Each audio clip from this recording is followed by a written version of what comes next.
방랑소녀와 열알기. 연암과 떠나는 철학여행. 제5편 만물제동의 깨달음. 다음날 아침 세 사람은 압록강 대교를 뒤로하고 북경으로 향해서 출발했다. 연암은 잠시 차를 세우고 떠나는 압록강을 내려다봤다. 250년 전에는 배로 건넜는데 이제는 다리가 있구나. 참 신기한 일이야. 할아버지, 장자라면 이 상황을 어떻게 해석했을까요? 옥년이 물었다. 장수운이 차창을 내리며 강바람을 맞았다. 장자는 이렇게 말했을 거야. 다리가 있으나 없으나, 배로 건너나 걸어서 건너나 중요한 것은 강을 건넌다는 마음이다 라고 말이지. 무슨 뜻이에요? 수단보다는 목적이 중요하다는 뜻이야. 옥년은 지금 무엇을 위해 이 강을 건너고 있나? 옥년이 생각해봤다. 배우기 위해서요. 책에서만 읽었던 것들을 직접 경험해보고 싶어서요. 그럼 그 마음이 바로 다리인 거야. 진짜 다리는 강 위에 있는 이 철제 구조물이 아니라 내 마음속에 있는 거지. 연암이 감탄했다. 역시 장 선생님이십니다. 저도 그때 그런 마음으로 강을 건넜던 것 같아요. 압록강을 뒤로하고 출발하는 세 사람이 느낀 것은 묘한 해방감이었다.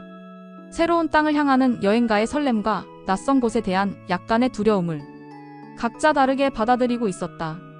자, 이제 진짜 여행이 시작됐구나. 장수운이 기뻐하며 말했다. 연암, 그때 첫 번째로 간 곳이 어디였나? 산해관이었습니다. 만리장성의 명대에 건설한 동쪽 끝이죠. 좋아, 그럼 우리도 그 길을 따라가자.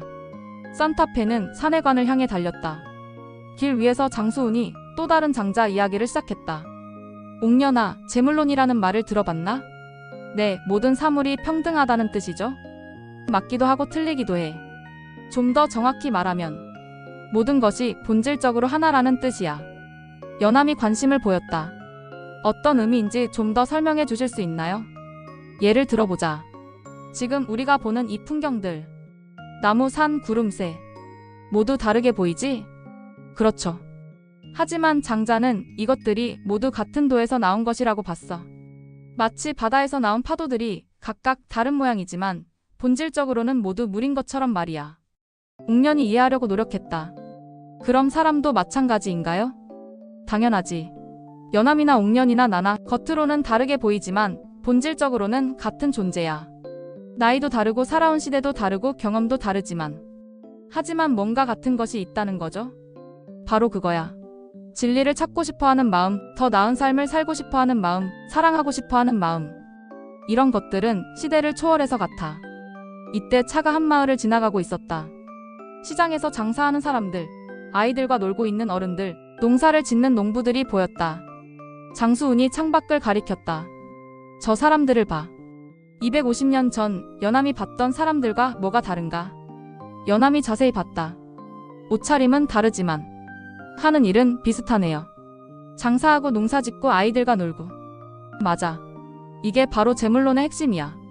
겉모습은 달라 보여도 본질은 같다는 거지. 그때 길가에서 한 아이가 울고 있는 것이 보였다. 옆에서 어머니가 달래주고 있었다. 저것도 마찬가지야.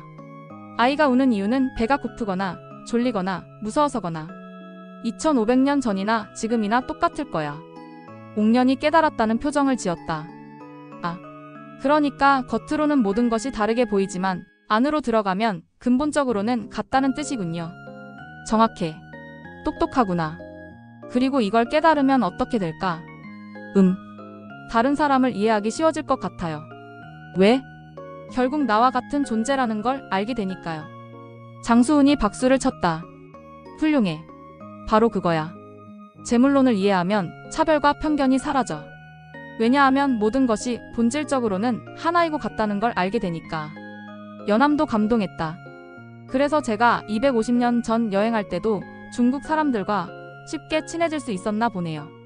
비록 나라는 달랐지만 같은 사람이라는 걸 느꼈거든요. 연암도 무의식 중에 제물론을 실천했던 거야. 산해관에 도착했을 때는 오후였다. 만리장성의 웅장한 모습에 세 사람 모두 감탄했다.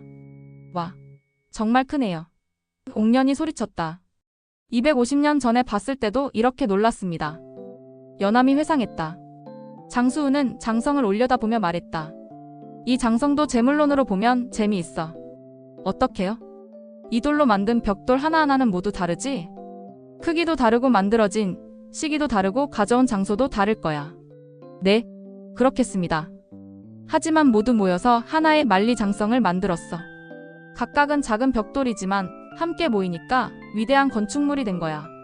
옥년이 이해했다. 사람도 마찬가지군요. 각각은 작은 개인이지만 모두 모이면 위대한 인류가 되는 거네요. 맞아. 그리고 여기서 중요한 건 어떤 벽돌이 더 중요하고 어떤 벽돌이 덜 중요한지 구분할 수 없다는 거야. 모든 벽돌이 다 필요해. 연암이 무릎을 쳤다. 그래서 장자가 모든 것이 평등하다고 한 거군요. 정확해. 큰 것이나 작은 것이나 높은 것이나 낮은 것이나 모두 자신의 역할이 있고 가치가 있다는 거지. 세 사람은 만리장성에 올라가 멀리 펼쳐진 풍경을 바라봤다. 산과 들, 마을과 도시들이 한눈에 들어왔다. 할아버지, 저기 보이는 모든 것들도 제물론으로 보면 하나인가요? 그럼 산도 강도 나무도 집도 사람도 모두 같은 우주의 일부야. 그리고 우리도 마찬가지고. 그리고 또 하나 덧붙이자면 사물의 가치에 대한 판단도 한쪽에 치우치지 않아야 한다는 것도 고려하게 된단다. 그럼 우리가 지금 여기 서 있는 것도 그러니까 좋다 나쁘다 크다 작다 이런 판단 자체가 상대적이라는 뜻이군요. 맞아, 무엇이든 우연처럼 보이지만 실은 우연이 아니야. 모든 것이 연결되어 있고 필연적으로 이 순간이 만들어진 거지.